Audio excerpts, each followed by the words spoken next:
Hello, and thank you for watching the ETF show. Joining us now is Chris Murphy, head of ETF Specialists at Rowe Price. Well, Chris, it's great to have you with us. Thanks for having me, Jenna. So, the growth of active ETFs over the last year plus has been well documented and discussed, but how are you seeing investors consider and implement them in portfolios? Yeah, well, listen, active, has always been a part of an investment playbook for allocators and advisors. Um, but what's different now, right, is that they can access now active management in the ETF wrapper.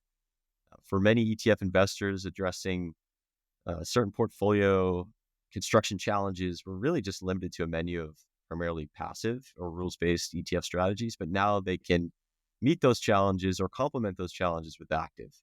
Um, so, a current example of this where we're starting to see active management be utilized and thought about more than it traditionally has is around the concentration risks in U.S. large caps and the S&P 500 index, as an example, and the opportunity for broadening out still being very top of mind for investors.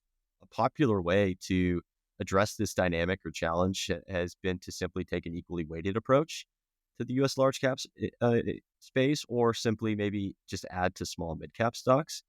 However, we think active management can really be a useful tool in solving this problem as well through fundamental bottom up stock selection, whether in the large cap space or even in the small mid cap space. If you do prefer to add to small mid caps to capture the broadening out, we think offers a much more attractive alternative than simply just equally weighting the large cap constituents. So, this approach, better reflects, we think, the nature of the market, but while still allowing advisors to find diversification beyond the top heavy S&P 500 index. So TSPA, our U.S. equity research ETF, and TMSL, our small and mid cap U.S. equity ETF, are two examples of where we're starting to see some client interest in addressing this specific concern more recently. And Chris, what kind of trends are capturing your attention right now? Yeah, I think the big trend, well, one of the big trends in ETFs in general has been the growth of model portfolios. And active ETFs are really starting to penetrate that part of the market. All the benefits of the ETFs, whether that's lower fees, scalability, tax efficiency, make themselves the preferred vehicle for a lot of model portfolio providers.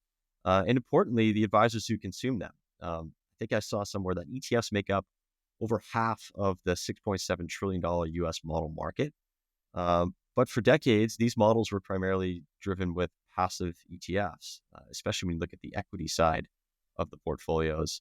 Now that more active management is coming to the ETF wrapper and also breaking critical thresholds like AUM, trading volume, time in market, you're starting to see more and more interest in a trend of these larger model portfolio providers looking to active equity ETFs in those legacy model portfolios that were primarily ETFs, and or creating new ETF models, blending active and passive with their new opportunity set of active ETFs that have emerged. And finally, Chris, how can active ETFs continue to capture market share? I think education is a big component to more adoption. And so I think the industry, firms like ours that really lean on education first, will be a big tailwind and critical to the growth of ETFs and continuing to capture market share within the broader ETF ecosystem.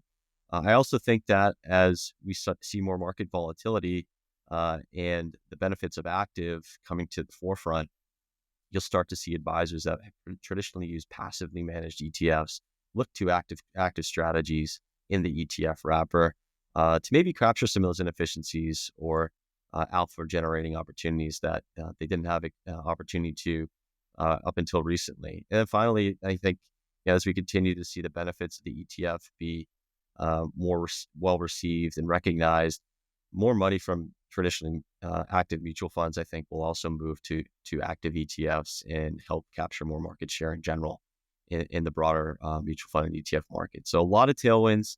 But I think first and foremost, education is most important, and that continues to be a focus for us here at Rowe Price, as well as delivering our best investment capabilities in the ETF structure.